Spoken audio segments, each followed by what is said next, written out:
제가 가만히 생각해 봤어요. 왜 나를 이렇게 와서 말씀 전하라고 하시나. 처음에는 참 주저했는데요.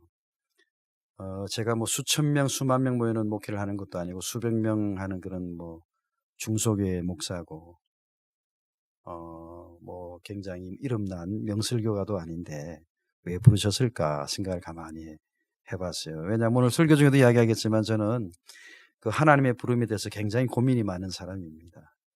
왜 하나님 부르시나? 어디로 가라 부르시나? 뭘 하라 부르시나? 아직도 그런 부름에 대해서 굉장히 고민을 많이 하고 있습니다. 그래서 가만히 생각해 보니까 저희 교회가 지난 15년 동안 비전 50이라는 선교를 행했는데, 월드 미션도 미션 그 이름이 들어간 것처럼 굉장히 선교하는 그런 컨셉이 있는 이름이고, 저희 교회도 비전 50이라는 선교 운동을 진행하기 때문에 그래서 부르신 건가? 그러니까 명설교가 아닌 그렇게 그동안 선교를 어떻게 해왔나, 그 교회가 어떻게 선교해왔나, 어떻게 복음을 전해왔나, 이 말씀하라고 하는 것 아닌가, 그런 생각을 했어요.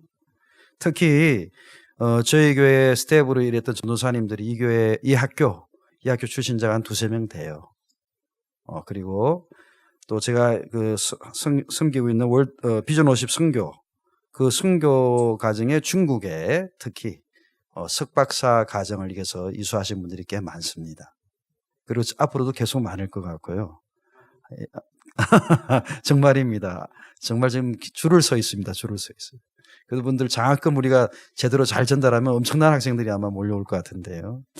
최근에 또 설교 중에 이야기하겠습니다만 베트남이나 미얀마, 특히 아프리카에서도 많이 어플라이어가 있을 거라고 보여집니다. 학교가 이렇게 세계적인 학교가 아마 되지 않겠나. 예, 별로 기뻐하지 않으시네요. 그런 세계적인 학교가 곧 될 것이라는 그런 개인적인 설교 준비에 그런 어떤 교감을 가지고 여기 와서 설교합니다. 할렐루야. 오늘 본문 말씀에 보면은 세상의 모든 영혼을 구원하고자 하는 하나님의 간절한 열망이 담겨져 있어서 이거 잘못 읽으면 하나님이 우리를 협박하는 것 같아요. 나팔을 불어 경고치 않으면, 그래서 누가 그 칼날이 이 마음을 보고 그것을 준비할 시간이 없었다면 그 피값을 누구 손에서 찾겠다고요? 나팔을 불지 않은 바로 너의 손에서 그 피값을 내가 찾을 것이다. 여러분들은 여기에서 신학을 하고 또 여기 계신 분들 중에는 목사님이나 선교사가 될 분들 계실 텐데 특별한 하나님의 콜링이 있는 거죠. 하나님의 간절한 열망, 우리 6절 말씀을 다시 한번 이 시간 한 목소리로 봉독해 볼까요? 6절입니다. 시작. 칼리 마음을 보고도 나팔을 불어지 아니하며 백성의 경고치 아니하므로 그 중에 한 사람이 그 임하는 칼에 제함을 당하면 그는 자기 제약 중에서 제한 바 되려니와 그 죄를 내가 파수꾼의 손에서 찾으리라.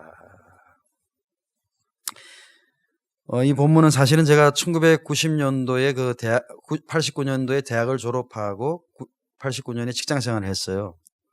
1년 동안 열심히 직장생활 하다가 하나님이 저를 부르실 때 저에게 주셨던 본문입니다. 이제 근 30년이 다 돼가지만 여전히 지금도 제 가슴을 떠나지 않는 그런 하나님의 음성입니다. 그래서 저는 하나님의 음성을 듣고 이 본문의 말씀에 해당되는 음성을 듣고 이 일을 하라고 나를 부르셨구나 하고 신학교를 들어갔어요. 신학교를 들어가기 전에 이제 성경 일독을 하는데 그때 또 음성을 듣게 된 거예요. 너의 니느웨에 일본에 가서 복음을 전하라는 그런 음성을 듣게 된 거예요. 제가 사실 일본을 정말 싫어하거든요. 여러분 중에도 그런 분이 계시겠습니다만 원수나라라고 생각하니까. 그래서 또 그 음성을 듣고 신학을 공부하고 목사 안수를 받고 그 다음에 일본에 단기 선교를 갔거든요. 가서 보니까 제가 얼마나 형편없이 준비가 덜 된 그런 선교를 하고 있는가 하는 것을 깨닫게 되어가지고 2003년에 또 하나님의 음성을 듣고 미국의 선교학을 공부하러 왔어요. 가까운 파사디나의 그 풀러신학교의 선교학을 공부하러 왔어요.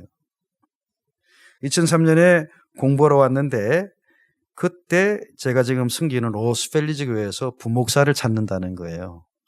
2003년 그때 8월 말에 제가 도착했는데 10월 둘째 주일 날 전혀 처음 가보는 교회 로스펠리지 교회에 부목사로 가게 됐습니다. 그 교회를 갔더니 제 전임 목사님이셨던 분이 중국 선교를 열심히 이제 막 시작을 하고 있는데 자꾸만 저를 동력하자고 굉장히 푸시를 많이 하셨어요. 그 와중에 제가 단기 선교팀을 꾸려서 우크라이나, 태국, 일본 등의 단기 선교팀을 꾸려서 파송하고 함께 사역하고 이렇게 했는데요. 계속해서 무거운 압박감을 주셨어요. 그러면서 그 전임 목사님이 중국 선교에 대해서 굉장히 강한 푸시를 할 때 불만에 가득 찼어, 제 마음에. 예. 불만에 찬 마음으로 그렇게 팔로우를 하다가 그때 또 한 번의 음성을 듣는 거예요. 하나님이 말씀하시기를 내가 급해서 그런다 라는 음성을 들려주셨어요. 이게 신학을 하시지만 우리 주의 종 될 사람들은 누구의 음성을 가장 귀 기울여야 되죠? 누구의 음성입니까? 예. 하나님의 음성, 성령의 음성입니다. 예. 그때 뭐 부목사 시절에 뭐 무슨 돈이 있어서 비행기를 타고 중국을 가고 선교비를, 그 교회는 자비랑 선교가 원칙이거든요. 제가 지금 다니는 교회는. 어마어마한 비용을 들여서 성지도 한 번도 못 가봤는데 그때부터 중국을 가게 됐어요. 하나님 음성을 듣고 중국을 향하게 됐습니다. 약 14년 전에 로스펠리지 교회에서 중국 선교를 위해서 중국에 장학금을 보내고 14년 전에는 이제 1인당 500불을 보내면 그 당시 중국이 아직까지 경제가 개발되지 않아서 웬만한 대학교 학생들의 1년 학비가 됐어요. 신학생 학비는 되고도 남았고요. 예. 그래서 우리 교회에서 시작해가지고 중국 교회에 앞으로 그루트기로서 쓰임받을 사람들, 그 사람들을 후원한 장학금을 만들어서 펀딩하고 그 펀드를 가지고 가서 학생들을 만나고 기도해주고 하나님 꿈을 이야기하고 그렇게 활동을 했거든요. 2002년부터 시작해서 지난 15년 동안 성령의 감동으로 말미암아 적게는 100명 한 해에, 많게는 200명 넘게, 많게라는 거는 주변에 또 이 소식을 듣고 또 하나님이 보내주신 사람이 있었어요. 미국에서도 이 소식을 듣고 우리도 협력하겠습니다. 또 한국에서도 이 소식을 듣고 우리도 협력하겠습니다. 이렇게 되니까 이제 200몇십 명씩을 한 해에 후원을 하게 되는 상황이 벌어지고요. 그러게 2002년부터 시작해서 2017년이니까 15년 동안을 계속 후원하다 보니까 말이에요. 이 작은 교회에서 시작한 그 무브먼트가 한 1,800명 가까이에 해당되는 장학생들을 후원하게 된 거죠. 별로 안 놀라시는데 저희 교회는 예배 인원 300명이 안 돼요. 그런 사이즈 교회가 정말 하나님의 손에 붙들려 가지고 우리도 생각 못할 일을 막 하게 된 거예요. 그러니까 이것은 우리의 능력이 아니고 누구의 은혜죠? 하나님의 은혜죠. 저희 교회가 비록 로스펠리지 지역이지만 실제 그 부자 동네에서 사는 사람은 몇 사람 안 돼요. 다 한인타운에 사는 사람도 많고 뭐 동서남북 흩어져 있거든요, 교인들이요. 그 할머니들이 웰페어를 받아가지고 그 모은 돈을 1년 동안 모아가지고 500불씩 후원을 하고 그런 돈들이에요. 그런데 놀라운 일이 벌어졌어요. 참 15년 전에는 그 앞이 보이지 않았어요. 야, 이 사람들이 앞으로 뭐 할까? 이 학생들이 앞으로 어떻게 될까?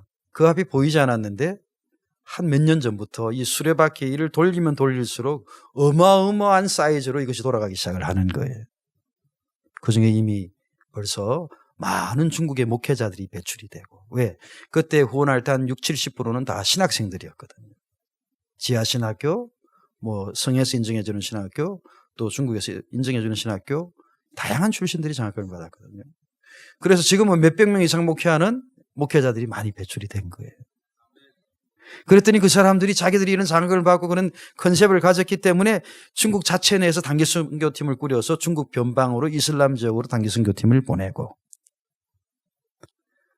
또한 쿤밍이나 난닝이나 아래쪽에 있는 지역들은 국경을 넘어서 베트남으로, 미얀마로, 티벳을 넘어서 네팔까지 중국 사람들이 이제 복음을 전하기 시작하는 거예요. 해마다 저는 그래서 하나님 은혜 가운데 1년에 한 2번 정도 중국이나 그 지역을 방문하게 되는데요. 올해는 또 더 폭발적인 상황이 일어났어요. 사실은 올해 저는 걱정을 많이 했거든요. 사드 배치의 반대로 우리 교인들이 중국 나쁜 놈들 우리가 이렇게 엄청나게 이렇게 보냈는데 이런 어떤 반중 감정 때문에 모금이 안 될 줄 알았어요. 근데 참 하나님의 경륜은 참 기묘하셔서 그 어느 때보다 모금이 또 잘 됐어요. 그래서 그곳에 가서 열심히 장학생들을 만나고 기도해주고 비전을 나누고 막 이러는 가운데 어떤 일들을 발견하게 됐냐면요. 베트남 지역에 많은 우리 목사님들이 그 중국 한족 선교사님들, 한족 목사님들, 또 조선족 선교사님들 베트남 지역으로 많이 넘어가서 베트남 지역에서 이제 전 세계를 가슴에 품는 비전 52 무브먼트를 함께 하겠다는 목사님들이 70명이 동시에 가입을 한 거예요. 그뿐이 아니라 심양이라고 이제 우리 옛날에 고구려가 있던 그 지역 심양이 있어요. 만주 약간 서쪽에. 지금 인구가 1,000만 명이 넘기는 하는 큰 도시이긴 합니다만 그 중에 그 지역에 한 분이 그렇게 비전 50 선교를 함께 하고 싶다고 그렇게 요청을 해와가지고 만나고 인터뷰를 하는 과정에 어마어마한 일을 또 하나님이 보게 하신 거예요. 여러분 지금 중국의 시진핑이라는 사람이 중국을 세계 우뚝 서는 중국 굴기 우뚝 서게 하겠다. 이런 욕심으로 군사력을 키우고 막 돈을 막 투자하고 실크로드를 따라서 여러분 들어보셨겠습니다만 1대1로라는 그런 어떤 엄청난 캠페인을 하고 있습니다. 그래가지고 중국에 그 이웃 나라들한테 굉장히 물자를 퍼주고 도로를 닦고 고속 전철을 연결하고 석유관을 묻고 어마어마한 돈을 들여서 그런 어떤 주변 국가 영향력을 미치고요. 그리고 중국이 과거부터 이슬람 지역하고 중동아시아 지역하고 아프리카 지역에 엄청난 외교 자산을 투자를 했어요. 그래서 중국을 지원하게끔 엄청나게 투자를 했는데 심양의 그곳에 한 목사님이 조선족 목사님이셨어요. 그리고 한족 목회를 하는데 30명 정도가 앉아있는 그런 교회였어요. 그런데 깜짝 놀랄 일이 그 예배가 끝마치고 갑자기 아프리카 출신 젊은이들 350명에서 한 400명 정도가 우르르 몰려든 거예요. 중국 저 북쪽 심양이라는 곳에 한 300~400명의 아프리카 청년들이 그 교회로 다 몰려온 거예요. 주일날에. 이게 어떻게 된 일이냐면 시진핑 그 사람이 1대1로 정책을 펼치면서 아프리카 전역에서 우수한 학생들을 뽑아서 무료로 돈을 지원하면서 중국에서 공부할 수 있게 만들고 중국을 좀 더 친중 가깝게 만들 수 있기 위해서 그런 앞으로 미래를 위해서 투자를 하는 그 투자를 하기 위해서 아프리카에서 국비로 수백 명 학생들을 데리고 왔는데 여러분 알고 계십니까? 지금 세계 가운데 어느 대륙이 가장 부흥하고 있는 기독교가 부흥하는 줄 아세요? 또 지금 아프리카가 또 부흥하고 있어요. 아프리카가. 저는 연합감리교 소속 목사인데 연합감리교에 지금 미국은 제가 처음 미국 왔을 때 800만이었는데 지금 700만 아래로 떨어졌어요. 10여 년 사이에 100만 명이 줄었어요. 그런데 아프리카는 한 몇 년 상간에 200만 명이 연합감리교인으로 들어왔어요. 엄청나게 부흥이 일어나고 있어요. 그래서 그 가운데 젊은이들이 믿음 생활하는 친구들이 중국에 온 거예요. 그 심양에 거기 와서 주일날 예배를 드리는 거예요. 그러다 보니까 또 함께 있는 친구들도 고국에 대한 그리움, 아프리카에 대한 그림이 있어서 그 교회로 다 모여드는 거예요. 그래서 300~400명이 모이는 아프리카인들을 위한 젊은이들을 위한 예배가 오픈이 된 거예요. 할렐루야. 네. 그래서 저는 꿈을 꾸게 되는 거죠. 어떤 꿈을 꾸게 될까요? 하나님 땅 끝까지 이르러 복음 전가하는 그 꿈을 이 아프리카 젊은이들에게 심어주면 그들이 아프리카에 돌아가면 아프리카 땅에서 나중에 행세하는 사람들이 될 텐데 각 나라에서 어마어마한 일들이 또 앞으로 일어나겠구나 하는 그런 기대가 생기는 거죠. 누가 하신 거죠? 예, 하나님이 하신 거죠. 이 모든 것이 하나님이 우리를 나팔수의 사명자로 부르셨기 때문에 누군가 나팔을 아프리카에, 중국 땅에, 베트남에, 미얀마에 보내셔서 나팔을 불게 하셨기 때문에 가능한 것입니다. 마지막으로 저는 지난 8월에 중국 하남성과 하북성 일대의 그 우리 사역자들을 만나고 장학금을 전달하고 동료를 하게 됐는데 그 하남성과 하북성 가운데 지공산이라는 산이 있어요. 과거 1900년 초에 많은 중국의 선교사들이 있었는데 그 지궁산이 일종의 그 선교사들의 그 예루살렘처럼 그게 교회도 세워지고 뭐 선교 센터도 건립이 되고 막 그랬던 유명한 곳이에요. 혹시 제가 아까 사진을 하나 부탁했는데 혹시 그 화면에 보여줄 수 있는지 모르겠습니다만, 그러니까 지궁산을 갔을 때 그게 왜 가게 되었냐면 지금은 중국 공산당국이 다 그것을 통제를 했어요. 좋아 보이는 집들, 건물들은 다 빼앗고요. 그 다음에 지궁산을 왜 통제했느냐? 그 산 곳곳에는 이를 모를 묘비들이 산 비탈 곳곳에 세워져 있습니다. 이 묘비는 입구에, 그 입구는 다 비보장 도로예요. 왜? 이전에 1900년대까지는 중국이 그 공산당이 그걸 다 통제했어요. 못 들어가게끔. 그래서 버려진 곳이었죠. 그런데 여기 글자가 보이는지 모르겠습니다만 그 애나라는 그 선교사님 부인이에요. 이분이 1884년에 태어나신 분이 1920년 10월 2일 날 안식했다라고 묘비에 쓰여져 있어요. 저를 안내하는 분이 조금 더 산으로 좀 더 들어가던데 그 들어가니까요 큰 묘비가 있어요. 이게 뭔가 이렇게 굉장히 큰 묘비가 있는데 갑자기 있나 했더니 그게는 깨알같이 아이들의 이름들이 막 새겨져 있었어요. 풍토병 때문에 순교로 왔다가 다 죽은 거죠. 근데 제가 너무나 가슴이 아팠던 게 이 애나라는 이분의 애가 그게 이름이 들어가 있더라고요. 아마 이게 돌림병처럼 뭔가 큰 질병이 돌았던 것 같아요. 그곳에 순교로 왔던 그 애나의 남편인 선교사님, 아내를 비탈에 묻고 또 아이들을 그곳에 묻고, 그리고 중국이 공산화되면서 선교사들이 다 추방당했거든요. 그분이 눈을 감을 때 어떤 생각을 하셨을까?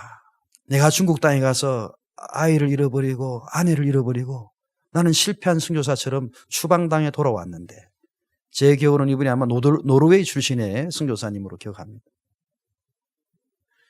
혹시 그런 안타까운 마음으로 눈을 감으셨겠지만 하나님은 저들을 통해서 나팔을 불게 하시더니 2017년 지금 전 세계에서 가장 개신교 성도들이 많은 나라가 어느 나라입니까? 중국입니다. 중국. 미국이 아니에요. 미국은 이미 캐톨릭과 개신교를 합쳐서 50%가 안 돼요. 그중에 캐톨릭이 개신교보다 훨씬 많아요. 전 세계에서 가장 많은 기독교인이 있는, 개신교 기독교인이 있는 나라가 중국이 되었어요. 한 나팔수를 세워서 살육하는 칼이 이 마음을 먹고 나팔을 불어 그렇게 경고하다가 아내를 묻고 자식을 묻고 자신은 실패자가 된 것처럼 노르웨이로 돌아가실 텐데 하나님은 놀라운 일을 그동안 진행하신 거죠. 할렐루야. 여러분, 지금 미국 교회가 약해지고 있고요. 이제 한인교회도 곧 20, 30년 뒤에 약해질 겁니다. 미국 교회처럼. 그런다고 두려워할 거 없습니다. 내가 신학하고 목회 나가고 선교소 나가는 게 무슨 참 어려운 시대에 나간다 두려워할 거 하나도 없어요. 지금 이야기 드린 것처럼 하나님은 나팔수를 세워놓고 우리가 상상하지 못할 놀라운 일들을 계속해서 지금 진행하고 있다는 거예요.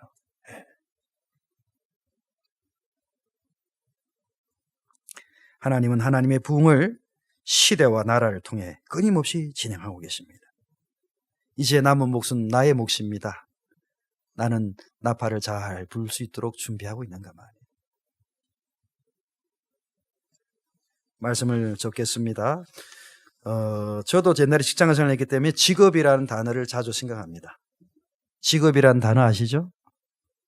직은 어떤 그 일의 직능으로서, 기능으로서, 펑션으로서의 그 단어를 의미합니다. 업은 소명을 의미합니다. 그 일을 하는데. 그래서 그 두 단어가 뭉쳐져서 직업이라는 단어가 되었어요. 여기는 다 신학을 하거나 아니면 전도사님, 또 혹시 목사님, 교수님들도 계실 텐데 저는 목사로서 끊임없이 질문해 봅니다. 연합감리교는요, 이민교회 중에는 굉장히 시스템이 잘 되어 있어가지고 목사가 은퇴하면은 세계 여행 다닐 정도로 은퇴 후에 플랜이 아주 좋아요. 근데 연합감리교회는 지금 급격히 쇠퇴하고 있습니다. 이게 뭐가 잘못된 거죠, 이게? 목사님들을 위해서 그렇게 좋은 은퇴 플랜까지 다 준비되어 있는데 왜 교회가 쇠약해지는 거죠? 질문해 봅니다. 아마 업은 사라지고 직만 남은 것 아닌가 하는 걱정이 듭니다. 저에게도 많은 전사님들이 계십니다. 근데 어떤 때는 그런 걱정이 들어요. 야, 이분이 젊은 날 막 패션으로, 부름에 대한 패션으로 막 그렇게 사무쳐 올라야 될 이때에 업은 생각지도 않고 직으로만 지금 이 일을 하는 거 아닌가 하는 걱정이 듭니다. 저도 그런 목사가 될까 걱정이 됩니다. 싹군 목자죠. 자, 이제 하나님 어딘지 우리를 부르시면은 나팔을 들고 업을 위해서 하나님의 부름의 콜링을 따라서 그 업을 실행할 수 있는 그런 신실한 종들이 되시기를, 그래서 하나님이 마음껏 그 일들을 맡기는 종들이 되시기를 주님 이름으로 축원합니다. 기도하겠습니다. 하나님 감사합니다. 이 귀한 분들 앞에서 종이 잠시 간증하며 말씀을 전했습니다. 종도 고민합니다. 혹시 하나님 음성 듣지 못하는 것 아닌가? 언제든지 하나님이 필요해서 하나님의 음성을 들려주시는데 여기 함께 예배드리는 모든 종들이 직이 아닌 음성을 듣고 하나님의 업을 행할 수 있는 그러한 나팔수들이 되게 하여 주옵소서. 상상치 못할 일을 이루실 하나님, 하나님의 기적을 부족한 저희들을 통해서 마음껏 이루어 가시옵소서. 예수님의 이름으로 간절히 기도합니다. 아멘.